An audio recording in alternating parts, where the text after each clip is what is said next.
Hello viewers, आप सबका स्वागत है फिनिक्स बे लीगल चैनल में। तो आज अब बात करेंगे एक ऐसे जजमेंट, तो मैं नहीं बोलूँगी, ये ऑर्डर है बेसिकली सुप्रीम कोर्ट का, जहाँ पर कानून का स्टैंड लिया गया है। In the sense obviously court पे तो कानून का स्टैंड ही लेना होता है, लेकिन हाँ, एक आम आदमी की जो बात यहाँ पर हुई है कि कैसे स्टेट मशीनरी जो होती है वो कैसे एक आम आदमी का मतलब उनके अधिकारों का हनन करती है और कैसे सुप्रीम कोर्ट उनके राइट्स को बचाते हैं। तो ये आज वो केस है जहाँ पे किसी के प्राइवेट प्रॉपर्टी पे रोड बन रहा था। ये बहुत बार होता है, बहुत लोगों के साथ में होता है कि बिना ज़मीन को एक्वायर किए रोड बना दिया जाता है। तो इस पे सुप्रीम कोर्ट ने एक बहुत ही तीखी टिप्पणी की है, तीखी ऑर्डर दिया है। तो आज इसी जजमेंट के बारे में पढ़ेंगे। बहुत छोटा सा आज का वीडियो होने वाला है, बट येस, ये हमें बताता है कि अगर आपके साथ में कुछ गलत हो रहा है तो कैसे आप article 227 of constitution of India का मदद लेकर आप रिट पिटिशन फाइल कर सकते हो। बहुत बार मैंने बताया कि बहुत सारी चीज़ों के लिए हमें सिविल कोर्ट जाने की ज़रूरत नहीं होती है, हम सीधा हाई कोर्ट में जा सकते हैं और अपने साथ जो हो रहा है, गलत जो हो रहा है, उसका आप ये करवा सकते हो, अपना राइट्स कर सकते हो। तो ये केस नंबर है, इसका SLP नंबर है 10631/2024। इसका मैं डिस्क्रिप्शन बॉक्स में डाल दूंगी। वैसे ये ऑर्डर है, कोई जजमेंट नहीं है। Vinod Singh and others versus state of Telangana and others. तो होता है क्या, इसका जो स्टोरी ये रहता है, the petitioner file the writ petition in the high court challenging the TSIIC's memos and notification related to the auction of land in Puppalaguda village, Hyderabad. उसका एक ज़मीन होता है जो ऑक्शन हो जाता है।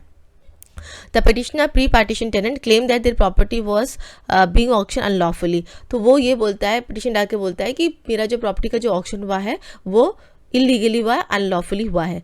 They have sought direction that the respondent shall not disturb the peaceful possession of the property। They have claimed that despite the High Court staying the auction process, the state government proceeded with the road construction on the disputed property। तो वो high court जाता है ये बोलते हुए कि मेरा property का वो डिस्टर्ब ना किया जाए और ये जो रोड बना रहे हैं मेरे प्रॉपर्टी पर, इसको रोका जाए। तो ये बात के लिए हाई कोर्ट जाता है। हाई कोर्ट जो करते हैं वो अलाउ कर देते हैं रोड कंस्ट्रक्शन करने के लिए। रोड कंस्ट्रक्शन करने के बाद में उसको कॉम्पनसेशन देने की बात करते हैं। इस बात को लेते हुए बंदा जो है वो सुप्रीम कोर्ट में आता है और सुप्रीम कोर्ट से हाई कोर्ट को बहुत अच्छी डांट मिलती है, इवन अथॉरिटीज़ को भी बहुत अच्छी डांट मिलती है। तो हाँ, सुप्रीम कोर्ट ये कहता है कि सुप्रीम कोर्ट ने इस पर एक इंटरिम ऑर्डर दिया था 10 अप्रैल 2024 को। that no further construction should be carried out based on the impugned order with the option to provide interim compensation to the petitioner if the respondent wish to apply for vacating the interim relief। तो वहाँ पे stay दे दिया गया था supreme court की तरफ से कि कुछ कंस्ट्रक्शन नहीं होगा और सबसे पहले आप इस आदमी को अगर एकदम इंटरिम कॉम्पनसेशन देना है, अगर आपको कंस्ट्रक्शन कंप्लीट करना है, पूरा करना है, तो सबसे पहले इसको कुछ कॉम्पनसेशन दो, कुछ पैसे तो दो इसको, इसके ज़मीन पर आप कर रहे हो। लेकिन ऐसा कुछ नहीं होता, वो अपना कंस्ट्रक्शन कंटिन्यू करते हैं। तो मैटर फिर दोबारा सुप्रीम कोर्ट में वापस एप्लीकेशन फाइल होता है इस पे हियरिंग का। तो इस पर सुप्रीम कोर्ट ने बोलते हैं, as a writ petition file by the petitioner is pending, we had suggested to the respondent that the interim order pass by this court can continue till the disposal of the writ petition before the high court.